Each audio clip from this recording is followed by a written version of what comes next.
Hi, ഈ പ്രഭാതത്തിൽ വീണ്ടും സ്വാഗതം.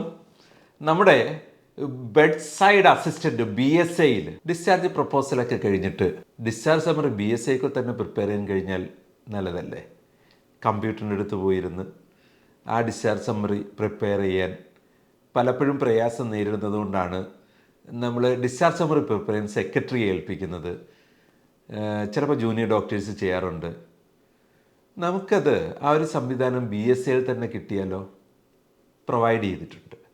നമ്മുടെ മെനു ഐക്കൺസിനെ കുറിച്ച് സംസാരിച്ചുകൊണ്ടിരിക്കുന്നത്. ഡിസ്ചാർജ് പ്രപ്പോസൽ കഴിഞ്ഞൊരു പേഷ്യൻറ്റിനെ നമ്മുടെ ഫയൽ ഓപ്പൺ ചെയ്തിട്ട് മെനുവിലെടുത്താൽ ആ വളരെ അധികം ഐക്കൺസ് നമ്മൾ പരിചയപ്പെട്ടു. അതിൽ ബോട്ടം ലെവലിൽ സെക്കൻഡ് ലാസ്റ്റ് ലൈനിൽ നമുക്ക് ഡിസ്ചാർജ് സമ്മറി എന്ന് പറഞ്ഞ് ഒരു ഓപ്ഷൻ ഉണ്ട്. ക്ലിക്ക് ചെയ്താൽ നിങ്ങൾ ഡിസ്ചാർജ് സമ്മറി പ്രിപ്പയർ ചെയ്യാൻ ഓക്കെ ആണോ എന്ന് ചോദിക്കുക. യെസ് കൺഫേം കൊടുത്താൽ ഡിസ്ചാർജ് സമ്മറി പ്രിപ്പറേഷനുള്ള വിൻഡോ എത്തും.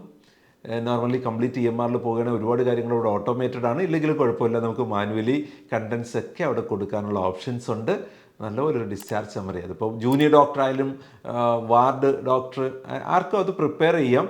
അഡ്മിറ്റ് ചെയ്ത കൺസൾട്ടൻറ്റ് അത് ഡോക്ടർ ചീൽ വഴി കൺഫേം ചെയ്യാനുള്ള ഓപ്ഷൻ ആൾറെഡി പലയിടത്തും ഉപയോഗിക്കുന്നുണ്ട്. സിസ്റ്റത്തിൽ പ്രിപ്പയർ ചെയ്താലും ആ കൺഫർമേഷൻ ഡോക്ടർ ജി വഴി അവൈലബിൾ ആണ്. അത് പ്രിപ്പയർ ചെയ്യുന്നതും നമുക്ക് മൊബൈൽ വഴി തന്നെ ചെയ്യാനായിട്ട് പറ്റും.